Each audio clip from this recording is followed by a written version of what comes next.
à tous, bienvenue pour ce nouveau numéro de l'Actu Bourse, le magazine des sociétés cotées et des tendances de marché. Et j'ai le plaisir de retrouver aujourd'hui avec nous Laurent Denis, directeur des investissements chez Odo BHF Asset Management. Bonjour Laurent. Bonjour Laurent. Bon, on se retrouve un petit peu plus tard que d'habitude pour faire le point sur les perspectives 2026. Et en même temps, j'ai envie de dire c'est bien parce qu'il s'est passé énormément de choses à commenter. Peut-être avant de se lancer sur l'actualité la plus récente, la plus brûlante, ce qu'on pouvait se dire avant bien sûr la crise iranienne dont on va être obligé de parler, c'est qu'on arrivait sur 2026 avec le sentiment qu'on s'orientait vers une croissance qui allait rester plutôt robuste, notamment aux États-Unis, peut-être mieux partagée avec le retour des émergents et pour le dire simplement, sur les marchés, finalement un move toujours porté par l'intelligence artificielle. Est-ce que déjà sur le constat de départ, tu es à peu près en phase ? Oui, mais avant ça, j'ai presque envie de te dire, j'ai l'impression d'être dans une série Netflix accélérée. Là. On a eu Maduro, on va parler vraisemblablement des softwares contre les semi-conducteurs. Ouais. Et puis bon, bah, là, il y a l'Iran. Donc en fait, on a les scénaristes se sont donnés à fond en 2 mois. Là, donc effectivement, il faut réapprendre un petit peu à ajuster un petit peu tous ces paramètres. Mais si je reviens à ta question, effectivement, on était plutôt boule que bulle. Hein, donc ça, c'est plus le sentiment. C'est plutôt boule que bulle. Oui, parce qu'en fait, il y avait en fin d'année des interrogations, d'explosion, de la bulle, AI, etc. Alors, on n'était pas du tout sur ce créneau-là en pensant que les dépenses d'investissement de ces hyperscalers allaient produire des gains de productivité et allaient faire en sorte que la croissance allait perdurer. D'ailleurs, on avait un petit peu d'inquiétude sur à la fois la consommation et le chômage. Une consommation qui avait baissé un petit peu. On était sur des niveaux de 1,6 contre 2,3%. Là, tu me parles aux États-Unis. Oui, aux États-Unis, mais compensé par ces dépenses d'investissement qui ont continué d'exploser. Et donc, au final, une croissance globale, et c'est ça qui est important, hein, aux États-Unis qui s'affirme, hein, on est plutôt sur des niveaux de 3% en tendanciel. En Europe, ça accélère. Hein. On voit que les indicateurs des directeurs d'achat, là aussi, sont au-dessus, enfin, sont sur un niveau d'expansion pour la première fois depuis longtemps, 51,7. Donc ça, c'est une bonne nouvelle. Les dépenses d'investissement allemandes commencent à percoler un peu partout. Le fameux plan allemand de relance. Exactement. Ouais. Ça prend du temps à l'allemande, on met les choses en ordre et puis après voilà. Mais ça prend du temps, mais ça commence à montrer ses effets et c'est la bonne nouvelle. Et puis globalement, la Chine, là, on va voir le plan quinquennal. Oui. Mais ils viennent de l'annoncer ce matin, entre 4,5% et 5%. Alors, on était plutôt sur 4,5%, en gros, en tendanciel, là aussi. Bon, on va voir vraisemblablement un stimulus aussi. Donc, globalement, le Big Beautiful Bill, un stimulus américain, un stimulus européen et un peu de stimulus en Asie. On a des conditions... Effet conjugué positif des plans de relance, quoi. Oui, et puis à côté, tu mets les politiques monétaires. Et là, tu as des conditions financières extrêmement accommodantes. Et ça, encore une fois, je mets ça avant les événements israélo-américains, conflit en Iran. Donc ça, on était dans une configuration plutôt porteuse avec 2 facteurs discriminants plutôt favorables, une politique monétaire et une politique fiscale avantageuse qui fait qu'on anticipait encore une reflation du prix des actifs, même si les valorisations étaient chères, et ça, il n'y a pas de doute là-dessus. On reste sur des valorisations quand même un peu tendues. Mais, et c'est important, légitimées par des croissances de résultats qui étaient au rendez-vous. Alors, la résilience des sociétés dans des environnements hyper heurtés qu'on a connus, en fait, est toujours là. Et donc, cette capacité d'adaptation est absolument remarquable, aussi bien aux États-Unis qu'en Europe, encore plus aux États-Unis, j'ai envie de te dire. Et c'est nouveau. Un changement de gouvernance aussi en Asie qui permet justement, là aussi... Là, tu nous parles notamment du Japon peut-être aussi ? Japon, Inde aussi, la Corée, qui aussi au niveau des chaebols a fait évoluer sa gouvernance. Donc on a des croissances en Asie en fait qui nous ont fait basculer de l'Europe vers les États-Unis. Et là, j'ai envie de dire les Amériques, avec ce qui s'est passé au Venezuela, la doctrine Monroe qui protège un peu certains... La doctrine Monroe maintenant. Voilà, il se surnomme comme ça. Mais qui fait ça change la prime de risque en fait sur l'Amérique latine. Ouais. la protection, en fait, le swap de devises offert à l'Argentine, ce qui s'est passé au Venezuela, change en fait la prime de risque et donc crée des opportunités sur l'Amérique du Sud. Sur l'Amérique du Sud. Ouais. Et de l'autre côté, en fait, on a ce boom lié à une accélération de la croissance, à des politiques monétaires là aussi très accommodantes, et puis globalement, et on l'a évoqué, une croissance mondiale très forte qui pousse justement à revisiter les marchés émergents des deux côtés en fait de la zone européenne qui, pour nous, offre du potentiel en domestique, mais quand même un peu moins de croissance en relatif. Et on va reparler des marchés émergents, parce que notamment, effectivement, le marché coréen était parti très très fort. Il faut quand même qu'on parle, tu l'as dit, de l'IA qui reste la thématique, avec une croissance qui est au rendez-vous, mais il y a deux thématiques sur lesquelles moi je voudrais t'entendre. La première, c'est ce qu'on a vu sur les dernières semaines, des mouvements très très très forts sur certains secteurs. On parlait notamment du software, des éditeurs de logiciels, où tout d'un coup Anthropic sort son nouveau modèle de Claude et tout le monde trouve qu'il a des capacités incroyables et se dit mais finalement ça sert à quoi de payer très très cher des logiciels puisque ça va pouvoir être fait par l'IA, et donc boum, tout dans la foulée, vraiment des ajustements très forts. Et la deuxième chose, c'est les Magnificent Seven. Aujourd'hui, ce qu'on adorait, tu l'as dit, c'est la croissance, la rentabilité, les cash flows plantureux et le sentiment qu'on a qu'ils sont toujours gagnants. Sauf que quand tu regardes aujourd'hui, est-ce que les investisseurs sont pas en train, y compris au sein des Magnificent Seven, de se dire est-ce qu'il y en a qui vont pas être vraiment ressortis en tête et d'autres qui au final vont pas se faire avoir dans cette course à l'IA? Alors, on va séquencer. Allez. Je vais prendre la première question. Donc, effectivement, une chute des éditeurs de logiciels, mais comme on n'a jamais vu. Violente. Mais d'une violence, et avec... Sur rien, entre guillemets, en tout cas. Voilà, avec des croissances de résultats. C'est-à-dire qu'en instantané, mais personne ne remet en cause leur capacité à générer du résultat et à générer des résultats dans les 2-3 prochaines années. Non, ce qui est questionné, c'est la valeur terminale, et tu l'as très bien exposé en disant, aujourd'hui, on a ces modèles-là qui remettent en question la valorisation. Ouais, c'est ça. Alors, pas la pertinence je dirais pour toi. pas la survie, mais la valorisation des éditeurs de logiciels. Et à raison. Pourquoi ? Parce que, en fait, quel était le modèle, en fait ? En fait, c'était un multiple de capital humain. En gros, ton éditeur de logiciel, tu déployais en fait des forces de vente technico-commerciales pour mettre en place ton logiciel, expliquer comment ça marchait, et puis derrière, tu avais un nouveau module, et puis ça recommençait avec des modèles de licence ou d'abonnement. Ça, c'est remis en question, effectivement. Pourquoi ? Parce que l'éditeur de logiciel doit se réinventer, puisque, en fait, la base d'intelligence, elle va vraisemblablement être faite par ces modèles et ces agents, en fait, qui vont permettre d'aller beaucoup plus vite, d'automatiser des tâches qui n'étaient pas aussi automatisables avec la complexité, la structure des éditeurs de logiciels. Mais derrière, ce qu'il ne faut pas oublier quand même, c'est que ce qui est important, c'est la base de données, la qualité de la base de données. Et c'est ça qui fait la valeur du logiciel. Donc, si ces éditeurs de logiciels se réinventent et intègrent de l'intelligence artificielle, donc cette base d'intelligence, là, il y a une capacité de survie. Ça efface pas tout leur savoir-faire et tout ce qu'ils ont accumulé, pour autant, il y en a leur courbe d'expérience. Mais la vraie question, c'est effectivement combien ça vaut. Oui. Et ça vaut plus 40 fois les multiples de résultats. Quand même. Donc là, tu me dis qu'il y a quand même un changement là-dessus sur la façon dont on le regarde. Là, c'est clair. Pourquoi ? Parce que encore une fois, c'est plus du tout un multiple de capital humain, ça c'est terminé.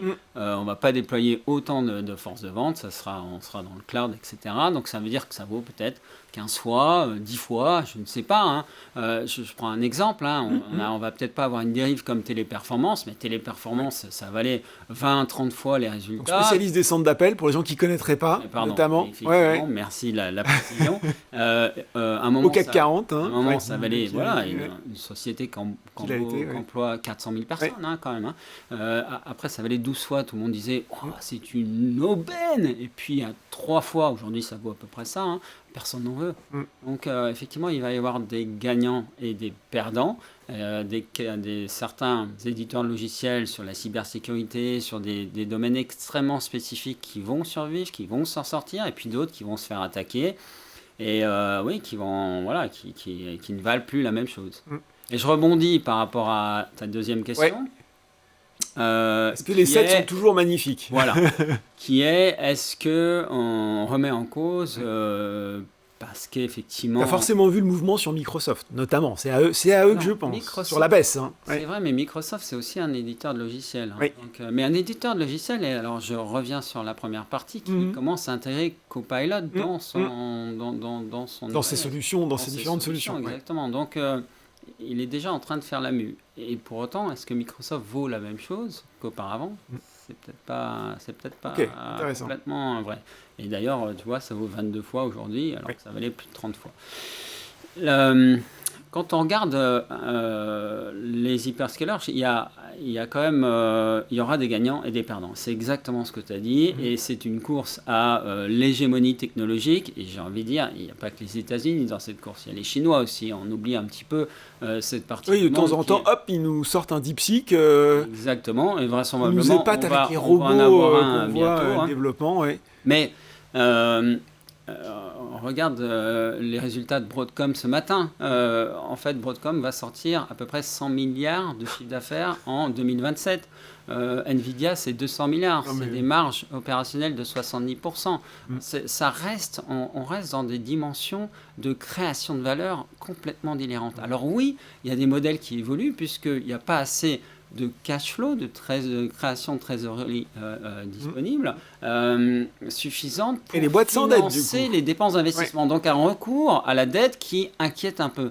Mais restons raisonnables. On est sur des niveaux de dette dans la structure de capital qui sont tout à fait acceptables. Alors je mets à part un peu Oracle là qui est un peu plus risqué et sur lequel je serai un peu plus prudent. Mais aujourd'hui, en fait, c'est pelle et pioche de l'intelligence artificielle. On en a besoin. On en a besoin pourquoi? Parce que tout le monde veut gagner cette course à l'intelligence artificielle, je dirais générale, qui est le Graal. Est-ce que tu as vu quand même cette thématique sur le fait qu'on craignait que les Magnificent Seven se transforment de modèles ce qu'on appelle asset light, c'est-à-dire finalement avec peu d'infrastructures, peu de capex, à quelque chose de beaucoup moins souple, de beaucoup moins manœuvrant, et donc là aussi, quand on a des niveaux de valorisation élevés, quelque chose de moins attrayant pour les investisseurs? Alors effectivement, quand on consomme du capital, quand on immobilise du capital, ce qui est le cas aujourd'hui, effectivement, on peut questionner la valorisation et sur le retour sur ces capitaux. Et ça c'est une vraie question. Mais encore une fois, je reviens aujourd'hui sur la génération de cash flow et la croissance des résultats. Elle est juste démoniaque, quoi. Donc on n'est pas encore dans cette dimension. Donc ça viendra, oui. Il y a effectivement... je dirais une consommation de capital qui est beaucoup plus importante, mais qui en fait est justifiée par le besoin en intelligence artificielle dans cette disruption et qu'on a du mal à envisager avec un biais cognitif dans une pensée linéaire qui aujourd'hui ne tient pas. Aujourd'hui, on est dans une autre dimension. Donc, je crois qu'il faut raisonner un petit peu différemment et se dire qu'on est dans une vraie disruption technologique et qu'il faut l'appréhender comme une disruption technologique et pas de manière classique. On consomme beaucoup de capital. Retour sur investissement, quelle rentabilité attendue. Exactement. Ou un raisonnement où j'essaie d'estimer les cash flows futurs puis je les actualise. Mais non, ça ne marche pas comme ça. Pourquoi? Parce qu'on est dans une telle création de valeur et donc de destruction de valeur sur certains pans de l'économie que justement il faut essayer d'anticiper ces tendances. Et il va y avoir des morts comme des survivants. Et, donc ça c'est vrai. Et dans les hyperscalers, il y en a qui vont moins s'en sortir. Ça c'est clair. Bon, on aurait pu commenter l'IA. C'était parti pour être la grande thématique de l'année. Ça va le rester. Je crois on l'a vu avec toi. Je crois que ça reste la grande thématique. On a un épiphénomène avec le conflit en Iran, mais cette thématique IA est la thématique de la décennie et des années encore à venir. Mais justement, tu l'as dit, tu as fait la transition. Nous voilà plongés dans une nouvelle crise, une nouvelle guerre, on peut le dire, effectivement, avec ce qui s'est passé, les frappes américaines, israéliennes sur l'Iran. On reparle du blocage du détroit d'Ormuz. On sait l'importance que la zone représente, notamment dans le transport maritime et autres, et bien sûr les conséquences énergétiques. Est-ce que on voit la réaction des marchés qui finalement est plutôt mesurée, je pense qu'on peut le dire, enfin on verra si tu es d'accord avec moi. Est-ce que ça change ce scénario? Est-ce que ça le fait dérailler? Est-ce que On pourrait se dire, finalement, les marchés ont appris à se désensibiliser de la géopolitique beaucoup sur les dernières années. Ou est-ce que finalement, troisième solution, la durée va faire qu'à un moment, ça va devenir vraiment problématique? Beaucoup de questions. Comme ça, tu choisis celle que tu préfères. Exactement. Non, la durée, bien évidemment, c'est la clé. La durée, d'ailleurs, je crois que le détroit d'Ormuz, c'est vraiment la clé. C'est 20% du transport, en fait, d'hydrocarbures.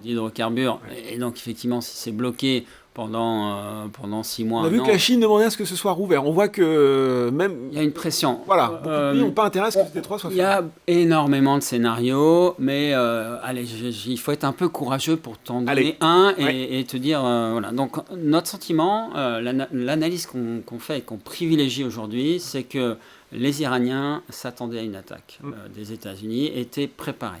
Donc leur réponse n'est absolument pas désordonnée, mais vraiment... J'ai l'impression que ça donne, ça peut donner en tout cas. Mais en fait, pas du tout. Enfin, en tout cas, c'est notre sentiment, pas du tout. Pas du tout. Et le fait d'attaquer les pays arabes, entre guillemets, alliés, ou en tout cas certains, le Qatar, Oman, etc. En tout cas, qui n'ont rien à voir a priori dans les frappes qui ont été effectuées. Peut paraître quand même un peu intriguant. Mais en fait, pas du tout. Pourquoi ? Parce que en fait, les Iraniens sont dans une situation économique catastrophique, zéro de croissance, 40% d'inflation, déficit budgétaire de 4%, qui commence à être problématique. Donc l'idée... En fait, c'est de se préparer et de faire en sorte de pouvoir conclure un deal avec les États-Unis qui permette, en fait, en lâchant le nucléaire les capacités balistiques essentiellement sur longue distance, une levée des sanctions et la possibilité de redémarrer le commerce international et notamment la livraison d'hydrocarbures. Il faut savoir que l'Iran exporte à peu près 2 millions de barils essentiellement sur la Chine, mais ils ont une capacité de production à peu près de 4 millions, qui n'est pas du tout exploitée. Pourquoi ? Parce qu'il n'y a pas eu d'investissement dans le passé. Mais là où les États-Unis interviennent et aussi ont intérêt à ce qu'ils puissent conclure un deal assez rapidement, c'est que les États-Unis sont dans une configuration où le prix de l'électricité est en train d'exploser aux États-Unis lié à ces data centers et cette demande d'énergie. Dans certains États, c'est x2, x2,5. On est dans une dimension en fait qui commence à être problématique. Ils n'ont pas de bouclier tarifaire chez eux. Exactement. Pour l'élection des midterms de Trump en novembre. Et donc, il faut en fait que les États-Unis soient capables de maîtriser la chaîne d'approvisionnement des énergies fossiles.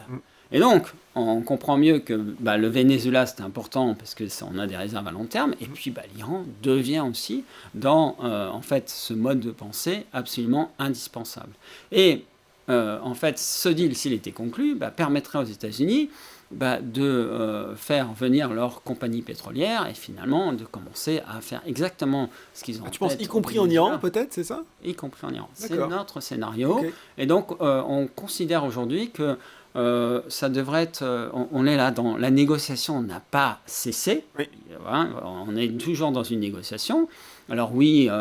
de manière symbolique, le guide suprême, effectivement, c'est un choc, mais derrière, en fait, la négociation va être avec soit le triumvirat, soit le nouveau leader, mais qui vraisemblablement sera plus pragmatique et de toute façon doit mettre en place, doit conclure ce deal. Et donc, on est dans une configuration qui, pour nous, est en fait un choc de courte durée qui ne devrait pas amener beaucoup d'inflation, qui ne devrait pas perturber, dérailler en fait le scénario qu'on a évoqué initialement, ce qui fait qu'on considère aujourd'hui qu'on est plutôt dans une zone où on va pouvoir tirer avantage d'opportunités avec des chocs de marché. On a vu la Corée qui faisait moins 12, aujourd'hui elle fait plus 9, mais on voit qu'il y a une volatilité qui permet de se repositionner sur des marchés qui sont quand même chers, avec des poches qui redeviennent attractives. Excuse-moi, je ne te laisse pas poser ta question après, mais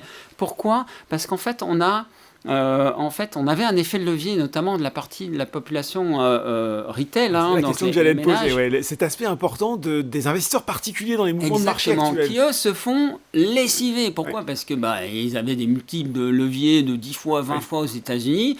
Du jour au lendemain, tu as des volatilités de 10%.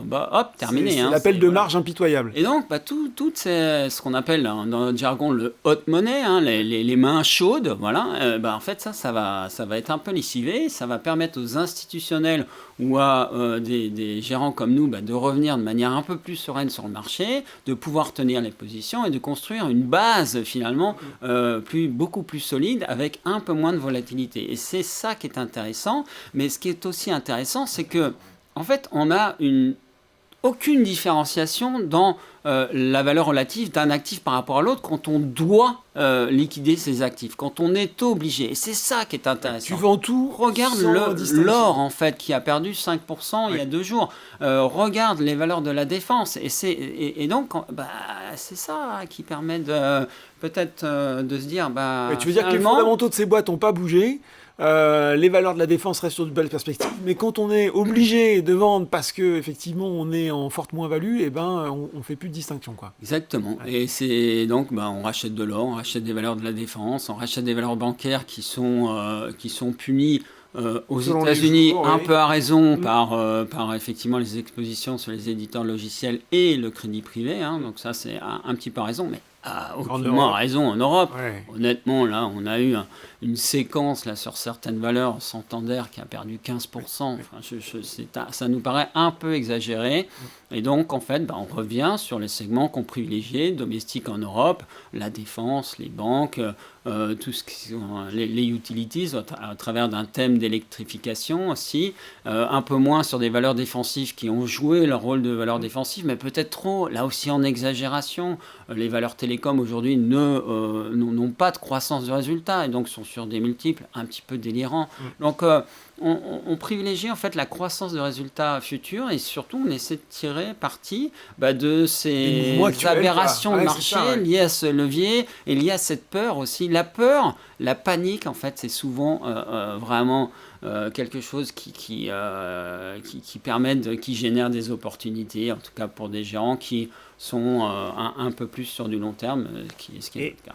La peur, la panique, c'est aussi ce qui redonne des couleurs au dollar. On a beaucoup parlé, notamment de l'or, avec l'achat des banques centrales, cette volonté affichée de dédollarisation. Et là, on voit que quand une crise est un petit peu sérieuse, le billet vert, quand même, retrouve assez vite son rôle de valeur refuge. Oui, c'est une excellente remarque parce que en fait, on regarde quelles sont les valeurs refuges. Là, il n'y en avait aucune puisque, ce qu'on disait, ça se recorrèle, donc tout est vendu à n'importe quel prix et sans différenciation, sauf le dollar.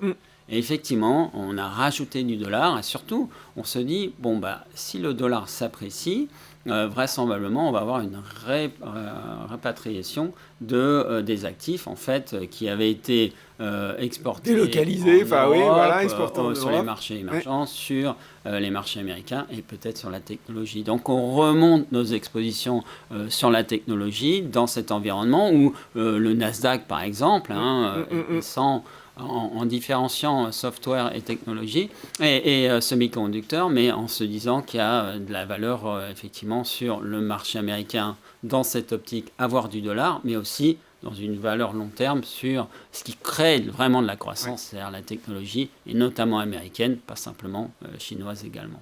Un mot pour finir sur les émergents, justement. L'année avait vraiment bien commencé pour pas mal d'entre eux. C'était une des thématiques d'investissement identifiées par beaucoup de gérants. Est-ce que ce qui se passe aujourd'hui en Iran remet en cause ce scénario ou pas forcément ? Alors, si on est dans une optique de crise long terme, oui, parce que si le dollar s'apprécie, c'est pas une bonne nouvelle pour les émergents, c'est pas une bonne nouvelle pour l'Inde qui importe 90% de ses hydrocarbures, c'est pas une bonne nouvelle pour le Japon qui est dans une configuration un peu qui est dans la même configuration. La Chine aussi, c'est un peu problématique, mais en fait, on considère que ça va pas durer et donc pour nous, c'est une opportunité. de revenir sur de la Corée qui s'est vraiment... Comme tu l'as dit, qui est très volatile, moins 12 plus 9, ça tangue un peu. Voilà, ça tangue, mais pour nous, ça offre vraiment de la valeur. On est revenu sur des valorisations sur Samsung, SK Hynix, vraiment très très intéressantes. Et puis la Chine, on considère vraiment que la Chine, dans la durée, fait du sens. Donc, et l'Inde, dans une diversification non technologique.